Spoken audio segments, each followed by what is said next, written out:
देखिए, ये जो मेरे हाथ में है, ये माध्यमिक शिक्षक चयन परीक्षा गणित विषय का जो है वो सिलेबस है, और ये जो है वो हिंदी मीडियम का है, और ये वाला जो है वो इंग्लिश मीडियम का है। ठीक है। बिकॉज़ आज मैं इंग्लिश मीडियम से डिस्कस करने वाली हूँ, तो दैट्स वाई मैंने यहाँ पे जो हाईलाइट कर रखा है वो कर रखा है इंग्लिश मीडियम वाले जो हमारे सिलेबस को है उसको। ठीक है। आई थिंक जो टीचर्स हैं जो प्रिपरेशन कर रहे हैं लैंग्वेज का, उनके साथ में मैथमेटिक्स के अंदर कोई ज़्यादा इशू नहीं आने वाला है, क्योंकि हम लोग जब पढ़ाते हैं, जो टीचर्स हैं यानी कि हम सब, तो हम लोग बोथ लैंग्वेज में ही पढ़ाते हैं। अगर कोई एक्सपीरियंस टीचर होगा जो मतलब कि काफ़ी टाइम से पढ़ा भी रहा हैगा, तो उसके लिए हिंदी इंग्लिश दोनों ही लैंग्वेज समझ पाना ईजी होता है। ठीक है। तो मैं आपको हिंदी और इंग्लिश दोनों में ही बताने वाली हूँ कि आज जो हम डिस्कस करेंगे वो हम करेंगे 9th क्लास की जो एनसीईआरटी बुक है, उसमें कौन कौन सा सिलेबस आपका है। और मैं आपको बुक के साथ देखो वो चीज़ें बताऊँगी, क्योंकि मैंने बुक में भी हाईलाइट किया है और उसी से ही मैं अपनी प्रिपरेशन कर रही हूँ, और वही प्रिपरेशन मैं आपके साथ शेयर करने वाली हूँ। ये मैंने केवल इसलिए स्टार्ट किया है कि मेरा ऐसा मानना है कि मैथ्स एक ऐसा सब्जेक्ट है कि जितना हम ज़्यादा प्रैक्टिस करते हैं उतना ज़्यादा हम सीखते हैं, या उतना ज़्यादा हमारे डाउट्स जो होते हैं वो क्लियर होते हैंगे। ठीक है। तो इसलिए ये जो है स्टार्ट किया है मैंने सीरीज़, और दैट्स वाई। और हम जितना होगा उतना ज़्यादा पहले तो हम एनसीईआरटी से पूरा सिलेबस ख़त्म करेंगे, और पहले हम 9th स्टैंडर्ड, फिर 10th, फिर 11th, और फिर 12th, और फिर लास्ट में जो हमारी एक लास्ट यूनिट है, देखिए ये वाली जो यूनिट है हमारी, ये वाली जो आपको यूनिट दिख रही है, देखिए ये वाली जो यूनिट है आपकी, ये वेक्टर एनालिसिस एंड ज्योमेट्री वाली है। ये आपकी बीएससी और बीए फर्स्ट ईयर में ये जो टॉपिक हैगा, अगर किसी ने बीएससी वगैरह में देखा होगा ध्यान से, मतलब उसको याद होगा अपने ग्रेजुएशन टाइम में, तो ये वाला टॉपिक आपका वहाँ से लिया गया है। ठीक है। और बाकी के जो आपके टॉपिक हैं वो मैंने अलग अलग कलर से मार्क कर रखे हैं कि कौन से कहाँ से और क्या क्या हमको पढ़ना है। ठीक है। तो आज हम वो पूरा सिलेबस डिस्कस ना करते हुए केवल वो देखने वाले हैं कि हम पहले किस चीज़ को फिनिश करने वाले हैं। ठीक है। तो हम 9th क्लास का पहले बात करते हैं कि 9th क्लास का जो है वो सिलेबस क्या है। ठीक है। ये जो मेरे पास बुक है ये 9th क्लास की एनसीईआरटी है। ठीक है। इस पे कवर चढ़ा हुआ है। तो ये 9th क्लास की एनसीईआरटी की मैथमेटिक्स की बुक है। ठीक है। मैं बात करती हूँ, मैं आपको एक एक यूनिट और एक एक चीज़ें दिखाती जाऊँगी, और अब से आपको रेगुलर वीडियो मिलेंगे मेरे। ठीक है, कंटिन्यू, क्योंकि मैंने स्टार्ट ही ऐसे किया है कि जो फिनिश होते जा रहे हैं देन उसके बाद कंटिन्यूअस हम चीज़ों को देखेंगे।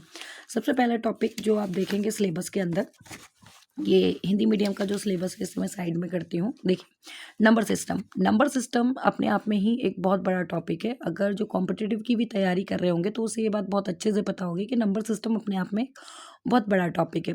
बट हमको इतना सारा कुछ भी नहीं सीखना है, हमको केवल वही चीज़ें जाननी है, वही चीज़ें सीखनी है जो हमारे सिलेबस के अंदर है। और पहले टारगेट हम ये रखेंगे कि हम एनसीईआरटी की बुक की जो है उसको कंप्लीट करें, देन उसके बाद में हम प्रैक्टिस सेट लगाना स्टार्ट करेंगे।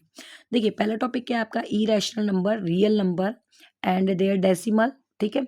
और डेसिमल्स में आपके जो रहेंगे वो डेसिमल से रेशो में कैसे कन्वर्ट करते हैं, रेशो से डेसिमल में कैसे कन्वर्ट करते हैं, ये सारी चीज़ें हम पढ़ते हैं। ठीक है ना।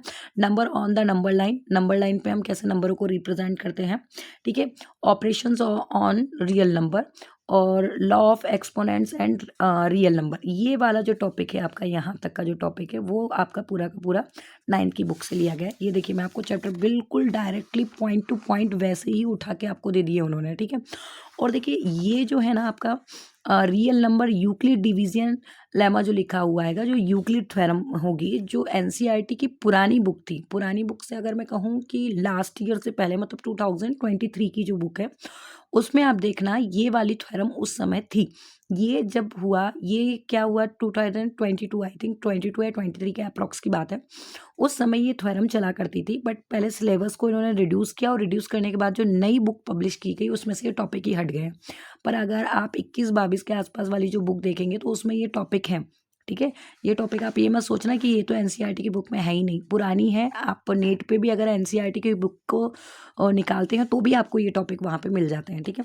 तो चलो इसको हम किसी नेक्स्ट डे डिस्कस करेंगे, अभी हम इसकी बात करते हैं। देखिए, आप देखिएगा यहाँ पे, ये देखिए पहला आपका टॉपिक क्या लिखा है, इरेशनल नंबर। यहाँ पे देखिए, मैं आपको स्क्रीन में अच्छा जैसे बड़े दिखाती हूँ। देखिए, इरेशनल नंबर, रियल नंबर, ये आपका पूरा वैसे उठ के आया हैगा, इरेशनल नंबर, और ये आपका क्या है, रियल नंबर। और ये आपका डेसिमल्स, और यहाँ पे representing the real number and number line, और ये ऑपरेशंस ऑन रियल नंबर, और लॉ ऑफ एक्सपोनेंट्स यहाँ पे दे रखा है। ठीक है, अगर हिंदी में हम बात करें तो हिंदी में भी मैं आपको बताती चलती हूँ, चलिए साथ में। अपरिमित संख्या है, वास्तविक संख्या है, उसका दशमलव प्रसार संख्या है, रेखा पर वास्तविक संख्याओं का निरूपण करना, और वास्तविक संख्याओं पर संक्रियाएं वास्तविक संख्याओं के लिए घातांकी नियम। ठीक है, ये सारे एक एक एक्सरसाइज में आपको सारे टॉपिक ही मिलते जाएंगे। मतलब फर्स्ट जो है हमारी यूनिट नंबर सिस्टम 9th की, उसमें हमारे ये टॉपिक क्लियर हो जाएंगे। ठीक है, नेक्स्ट हम देखते हैं polynomials. Polynomials second chapter 9th में भी है, और पॉलिनोमियल्स जो सेकंड चैप्टर है वो आपका 10th में भी है। तो कुछ जो है आपका हाईलाइट वाला है वो आपका किसके अंदर से है, वो आपका 9th के अंदर से। इधर देखिएगा, polynomials in one variables, zero of the polynomials, remainder theorem, और यहाँ पे आपको क्या दे रखा है, फ्रैक्शन ऑफ पॉलिनोमियल्स, अलजेब्रिकल। इसमें भी देखो कुछ टॉपिक आपके रिड्यूस है, पुरानी बुक में आपको मिलेंगे, नई बुक में नहीं मिलेंगे, इस बात को बहुत ही अच्छे से ध्यान रखना। तो यहाँ पे देखिए, ये पूरे जो हाईलाइट मैंने कर रखे हैं, यहाँ पे देखो अलजेब्रिकल आइडेंटिटीज जो दे रखी हैं वो देखो यहाँ तक आपके ये हाईलाइट है। ठीक है, इसके बाद से जो ये लीनियर इक्वेशंस वगैरह जो है, solution of linear equation, graph of number lines वगैरह, variables, lines parallel, X axis, ये वाले अगर हम टॉपिक की बात करते हैं आपकी, तो ये टॉपिक भी आपके हैं। पर ये कहाँ पे हैं, ये आपके हैं कौन सी यूनिट में बात करते हैं, तो एक मिनट रुकिएगा। देखिए, ये आपके हैं यूनिट नंबर 4th में। ठीक है, ये यूनिट नंबर 4th में है। ये देखिए, ये रही आपकी unit 4, linear equation on 2 variable. ठीक है, तो ये रहा आपका सिलेबस में। ये देखिए, लीनियर इक्वेशन इन 2 वेरिएबल, ये आपको दे रखा है। देखिए, अब ये वाले जो टॉपिक हैं पूरे के पूरे एक्यूरेट आपको यहाँ पे देखिए ये बुक में आपको दे रखे हैं। लीनियर इक्वेशन, ये देखिए लीनियर इक्वेशन, ये आपका सॉल्यूशन ऑफ लीनियर इक्वेशन, यहाँ पे graph of linear equation, 2 variables, और इक्वेशन ऑफ लाइंस यहाँ पे पैरेलल ऑफ एक्स एक्सिस और वाई एक्सिस। ठीक है, तो ये आपके यहाँ से कवर होंगे। नेक्स्ट हम बात करते हैं दूसरी चीज़ की, तो ये आपका है क्वाड्रिलेटरल्स। ठीक है, क्वाड्रिलेटरल्स को अगर हम बात करते हैं तो हिंदी में हम क्वाड्रिलेटरल्स को कहते हैं चतुर्भुज। ठीक है, आपका चतुर्भुज के बारे में हम बात करते हैं, तो चतुर्भुज वाला जो टॉपिक है आपका वो भी इसी से लिया गया है। पर उससे पहले हम देखते हैं लाइन्स एंड एंगल। ये देखिए लाइन्स एंड एंगल, ये पूरा आप स्टार्टिंग देखिए, यहाँ पे intersecting line, non intersecting line, parallel, pair of angle, यहाँ पे पैरेलल लाइन्स, ये आपके पूरे के पूरे जो हैं लाइन्स एंड एंगल के, ये आपको यहाँ पे दिख जाएंगे। ये देखो इंटरसेक्टिंग लाइन, ये सॉरी मैं हाईलाइट करना भूल गई हूँ इसको, मैं अभी इसको हाईलाइट कर देती हूँ ताकि ये हमारे क्या ध्यान में रहेगा कि हाँ है ये टॉपिक जो है हमारे, वो हमारे इससे हमको कवर करना है, और ये हमको कवर करने रहेंगे। ठीक है, तो कौन कौन से हमारे देखिए यहाँ पे, ये यहाँ से स्टार्ट है इंटरसेक्टिंग ऑफ, यहाँ पे पेयर ऑफ एंगल्स, यहाँ पे ये आपका, और ये भी आपका, और ये एंगल्स, प्रॉपर्टी ऑफ ट्रायंगल्स तक। ये देखो यहाँ तक आपका पूरा का पूरा उठ के ट्रायंगल्स तक बिल्कुल वैसा का वैसा ही। कॉन्ग्रेंट्स एंड ट्रायंगल्स, ये वाला जो टॉपिक है हमारा 10th का है। ठीक है, similar figure, similarity of triangles, ये जो है वो उसमें है। और ये सॉरी ये वाला जो है ना कॉन्ग्रेंस ऑफ ट्रायंगल, ये यहीं से है, कॉन्ग्रेंस ऑफ ट्रायंगल ये वाला है। और ये देखो ये सारे टॉपिक आपके ये भी इसी के, मतलब ट्रायंगल्स वाला। और लाइंस एंड एंगल्स तो आपको पता होगा ये केवल आपको 9th में ही मिलेगा, 10th में लाइंस एंड एंगल नहीं है, उसमें ट्रायंगल है। ठीक है, और जैसे क्वाड्रिलेटरल्स की भी अगर हम बात करते हैं तो ये भी आपको केवल 9th में ही मिलेगा, ये आपको 10th में नहीं मिलेगा। ठीक है, इस चीज़ को ध्यान रखना। तो 9th के अंदर अब हम देखते हैं हमारा नेक्स्ट टॉपिक जो है, देखिए ये क्वाड्रिलेटरल्स वाला आपका टॉपिक है। ये एंगल्स, सम प्रॉपर्टीज, ये टाइप्स ऑफ, ये सारे पॉइंट्स देखो ये रहे, और ये मैंने इनको पॉइंटों को ये हाईलाइट कर रखा है। ठीक है, area of parallelogram and triangles की अगर हम बात करते हैं आपका, तो ये भी टॉपिक पूरा 9th का है आपका। देखिए ये पूरा टॉपिक आपका 9th है का है। जो 9th क्लास को पढ़ाते होंगे टीचर्स, उनको ये बात बहुत अच्छे से पता होगी कि एरिया ऑफ पैरेललोग्राम और ये वाला जो टॉपिक है आपका क्वाड्रिलेटरल्स वाला टॉपिक है, वो केवल 9th में, 10th में नहीं है, ये ध्यान रखिएगा। सर्कल जो है वो आपका 10th में है, पर 10th में सिर्फ आपकी ये टेंजेंट लाइन वाला जो पार्ट है, ये आप जो देख रहे हैं tangents to a circles, number of tangent from a points on a circle.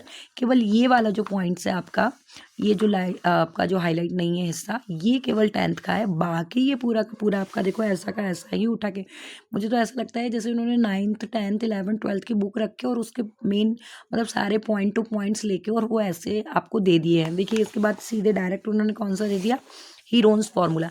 अब देखिए ये वाला जो कंस्ट्रक्शन वाला पार्ट है, ये रिड्यूस पार्ट है आपका, ये ध्यान रखना, ठीक है।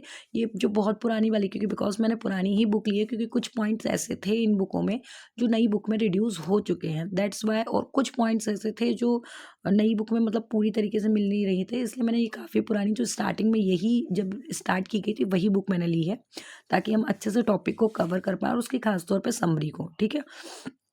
अब हम बात करते हैं एरिया ऑफ ट्रायंगल्स। यहाँ पे हीरोन्स फार्मूला, देखो ये हीरोन्स फार्मूला का पूरा आपको पार्ट दे रखा हैगा, ठीक है। तो ये हीरोन्स फार्मूला वाला जो पार्ट है ये आपका, ये देखिए हीरोन्स फार्मूला वाला, ये आपका पूरा का पूरा 9th में ही है, 10th में है ही नहीं, ना 11th में मिलेगा ना आपको 12th में मिलेगा, ठीक है। फिर सरफेस एरिया वॉल्यूम, अब देखिए सरफेस एरिया और वॉल्यूम की अगर मैं बात करूँ तो ये 10th में भी है, ये आपका 9th में भी है।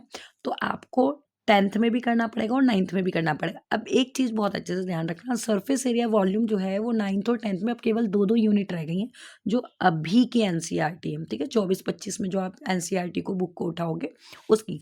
पर अगर आप पुरानी एनसीईआरटी को उठाएंगे तो आपको ये सारे पॉइंट्स, क्यूबॉइड, क्यूब, ठीक है, ये आपका राइट सर्कुलर कोन जो है आपका, सिलेंडर है, वॉल्यूम है, ये सारी की सारी चीज़ें आपको मिल जाएंगी पुरानी बुक में। और ये देखो मैंने इनको कर भी रखा है कवर पर। अगर नई एनसीईआरटी बुक को आप अभी उठा के देखिए, उसमें आपके 2 या 3 यूनिट हैं, इससे ज़्यादा यूनिट है ही नहीं, ठीक है। अब बात करते हैं कलेक्शन ऑफ डाटा की। तो कलेक्शन ऑफ डाटा में अगर हम देखते हैं तो ये वाला जो टॉपिक है आपका, ये भी आपका 9th का है यहाँ पे स्टैटिक्स में। तो अब हम चलते हैं स्टैटिक्स की तरफ में। कहाँ पे आपका, देखिए ये वाला पार्ट, ये वाला देखो कलेक्शन ऑफ डाटा, यहाँ पे ये देखो कलेक्शन ऑफ डाटा ये आपको दे रखा है यहाँ पर, ठीक है। फिर इसके बाद अगर हम बात करते हैं representations of data, graphically representations of data, ये पूरा आपका यहाँ तक देखो दे रखा है, ठीक है, ये स्टैटिक्स के अंदर। बात करते हैं प्रोबेबिलिटी की। तो प्रोबेबिलिटी वाला जो टॉपिक है अगर हम देखते हैं तो ये आपका कुछ टॉपिक 9th का, कुछ टॉपिक 10th का और 11th और 12th, मतलब सभी को मिक्स ही कर दिया उन्होंने, मतलब मिक्सचर दे दिया उन्होंने सारा, मतलब इधर से उठा के पूरा एंड तक। अब प्रोबेबिलिटी की भी अगर मैं बात करूं तो प्रोबेबिलिटी ये पुरानी एनसीईआरटी में है, जो ये वाला टॉपिक दिख रहा है ना, प्रोबेबिलिटी जो मतलब इसके अंदर आप आई थिंक टैली मार्क जिसे हम बोलते हैं, टैली मार्क वगैरह बनाना, डाटा को कलेक्ट करना जो होता हैगा, वो वाला जो पॉइंट्स था ये पहले 9th में था, ये जो मैंने हाईलाइट कर रखा 9th में था। और देखिए ये पुरानी वाली जो बुक है ना मेरे पास, इसमें भी आप पढ़ सकते हैं कि देखो ये रहा टॉपिक, ये है, ठीक है। तो ये वाला है आपका। फिर इसके बाद आपका ये 10th का आपको मिलेगा और फिर ये आपको देखो 11th का मिलेगा और फिर ये जो पूरा आपका पिंक से कर रखा है मैंने, ये आपको 12th से मिलेगा, ठीक है। तो आज हमने जो बात की है वो की है केवल 9th क्लास की बुक के अंदर जो आपको मिल रहा हैगा, उसके बारे में हमने ये पूरी की पूरी बात की है, ठीक है। ऐसे मैंने फिजिक्स का और केमिस्ट्री का भी जो है पूरा कि कहाँ से कौन से टॉपिक हैं जो, और मुझे इसके लिए बहुत ही बेटर लगा कि आप या तो एनसीईआरटी की बुक को कवर कर दो फिजिक्स केमिस्ट्री के लिए भी, बट उसकी लैंग्वेज थोड़ी टफ होती है। तो जो लोग प्रिपरेशन कर रहे होंगे, जिनके पास में साइंस की बुक होगी, आप लोगों की एनसीईआरटी की जो बुक आती है, एक तो महेश्वरी की आती है आई थिंक शायद, मेरे पास वो बुक भी रखी है, मैं आपको दिखाऊंगी।